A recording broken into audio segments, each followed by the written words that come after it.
Hello, beautiful souls. Thank you so much for dropping by this video. A warm welcome to anyone new to this channel and anyone who's returning. For those who are returning, this channel used to be focused around the idea of universal reconciliation, that everyone would be saved, specifically from a Christian point of view. And it still is going to be about that, but now it's going to be examining and learning how to heal and recover from modern Christianity, which truly is, in my view, a spiritual cult, a form of spiritual terrorism. And when I say modern, I mean what's about the last 1,500 years. The idea of eternal hell became prominent in Christianity around 500 AD. And from that point onwards, in my view, Christianity really is a sort of a spiritual terrorist cult. Now, I'm not saying everything Christian, but I'm saying the overriding paradigm.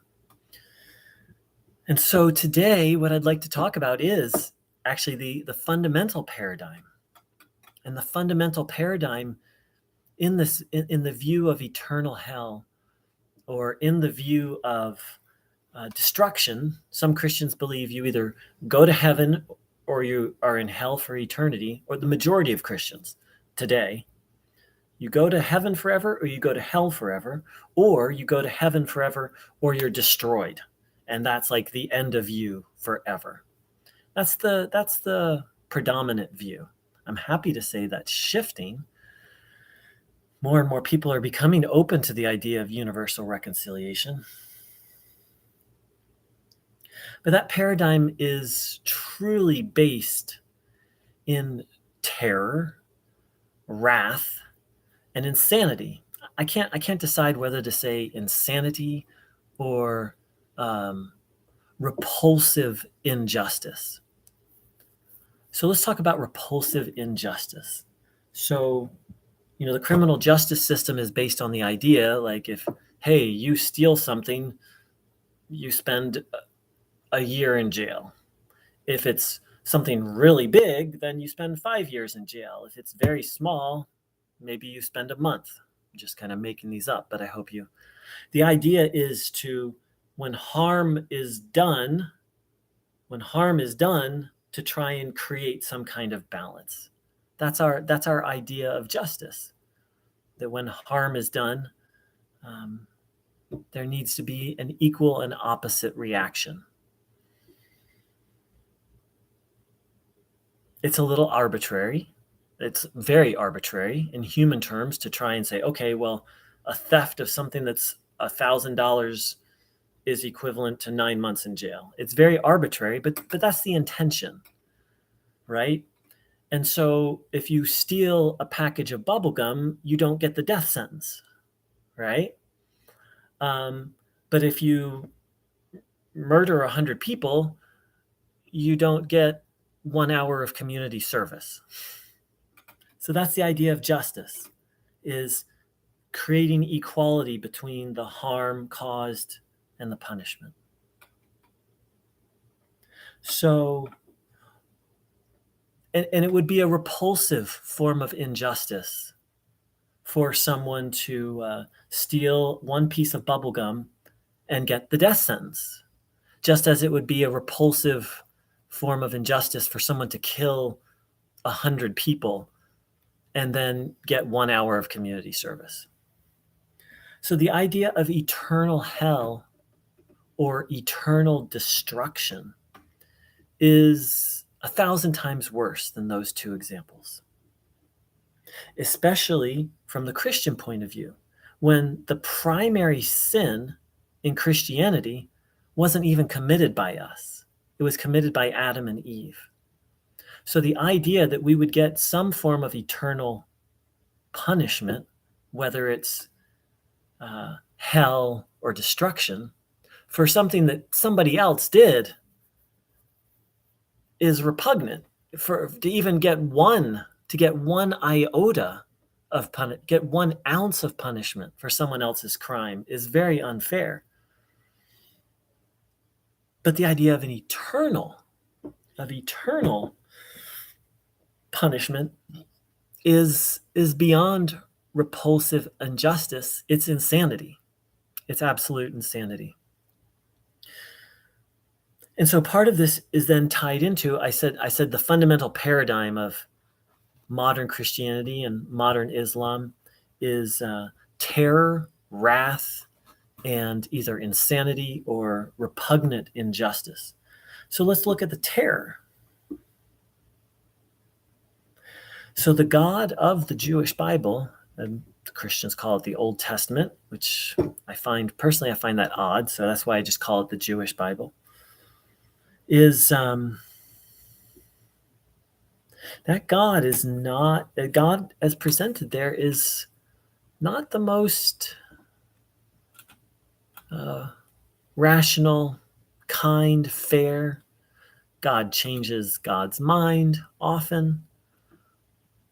God requires the sacrifice of animals, even the sacrifice of virgin human women.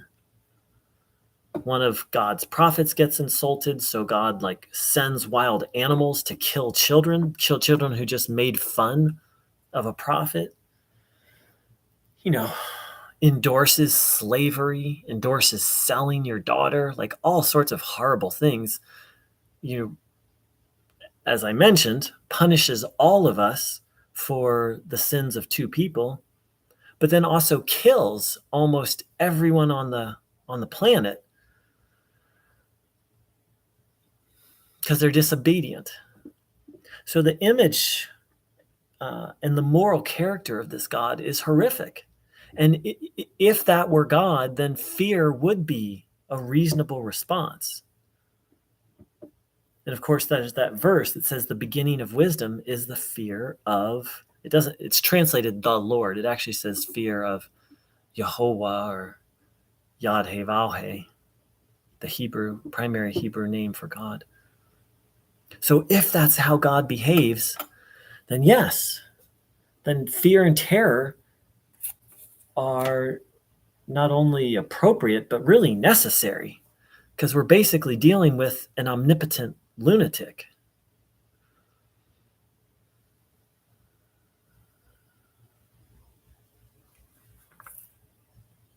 But is that the nature of God? And wrath, God very wrathful in the Hebrew Bible, and very wrathful in the modern Christian, again, 500 AD onward.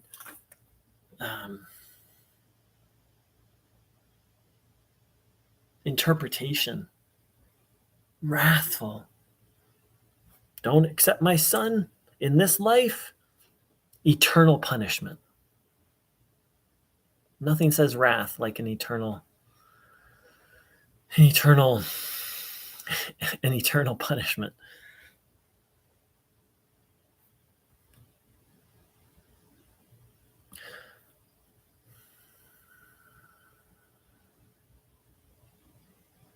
So is this God? Is this the nature of God? So my understanding of what Jesus actually taught is no.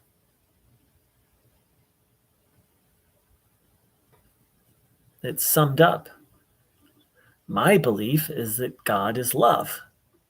That doesn't mean that there's no consequence for negative actions, but it does mean that they're going to be sane and balanced and fair.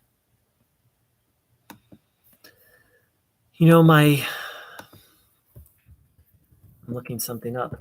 My whole paradigm for what Jesus taught was completely shifted by these five things I'm about to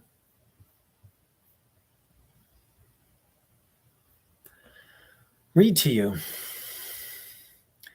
In 1899, the Universalist General Convention, later called the Universalist Church of America, adopted the 5 precepts: the belief in God, and specifically that God is the loving parent of all people; the belief in Jesus Christ, that Jesus revealed the nature and character of God and is the spiritual leader of humankind. The immortality of the human soul. Humankind is created with an immortal soul, which death does not end, or a mortal soul that shall be resurrected and or preserved by God, and which God will not wholly destroy, completely destroy. That sin has consequences, either in this life or in the afterlife. Though none of those consequences are eternal. And then lastly, the idea of universal reconciliation, that eventually every soul will be brought back into alignment with God. In Christian terms, you could say back into the kingdom.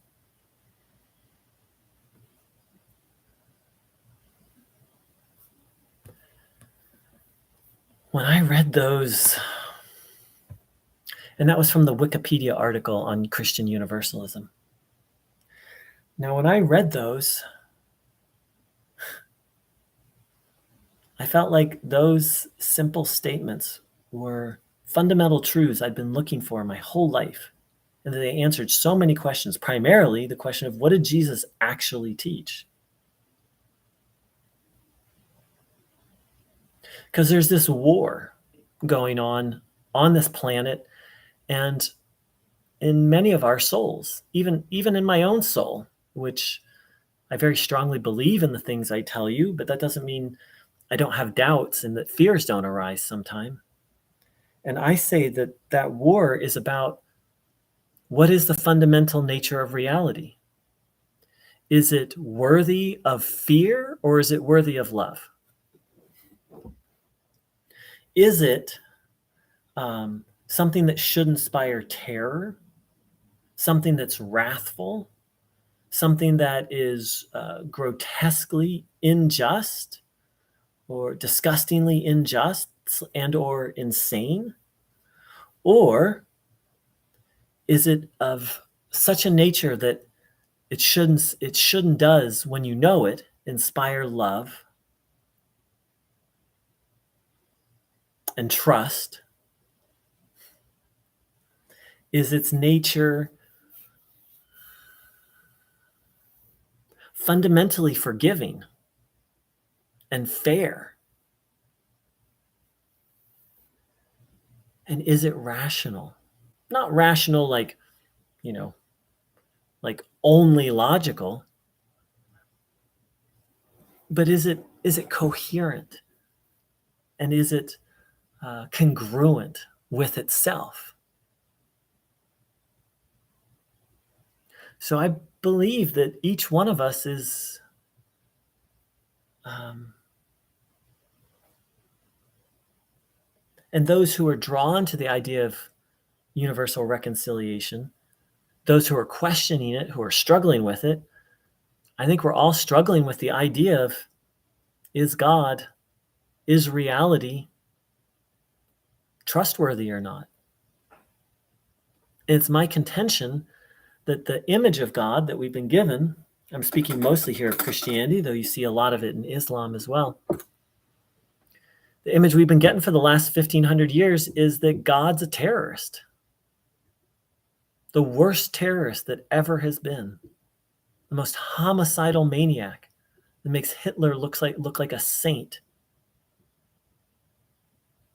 I say that jokingly, but not. Like makes the worst human being look like nothing.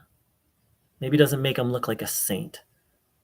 No, that's not true, but makes them look like not a big deal. Adolf Hitler, not a big deal compared to the image of God that we've been given over the last 1,500 years.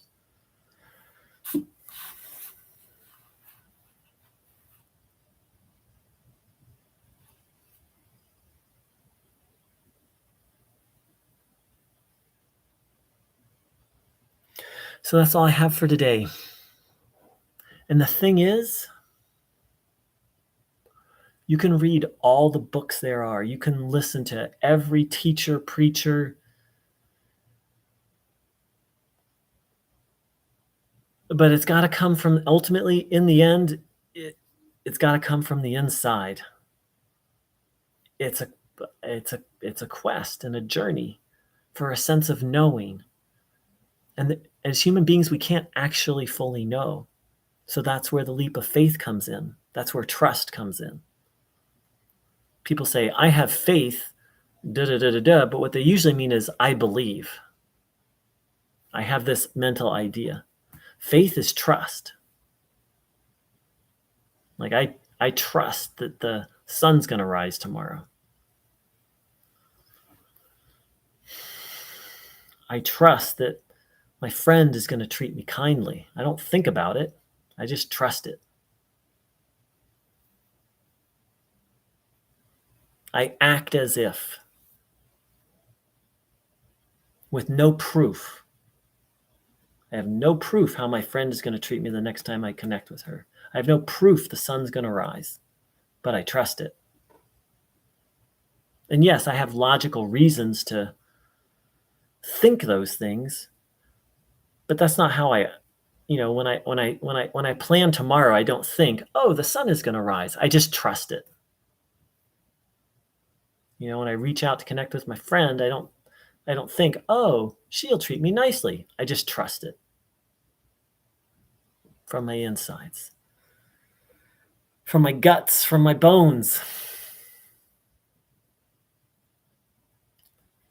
And let me just say, this is a terrifying subject. And that's why I call modern Christianity a terrorist cult. Because we've been told over and over and over that if we even question these ideas, we're risking eternal torture.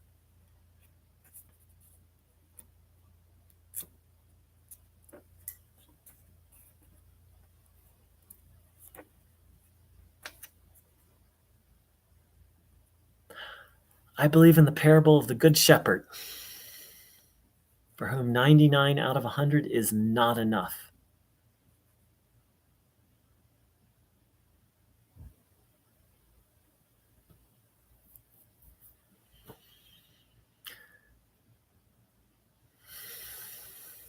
Thank you so much for your time, energy, and attention. I wish you a blessed day.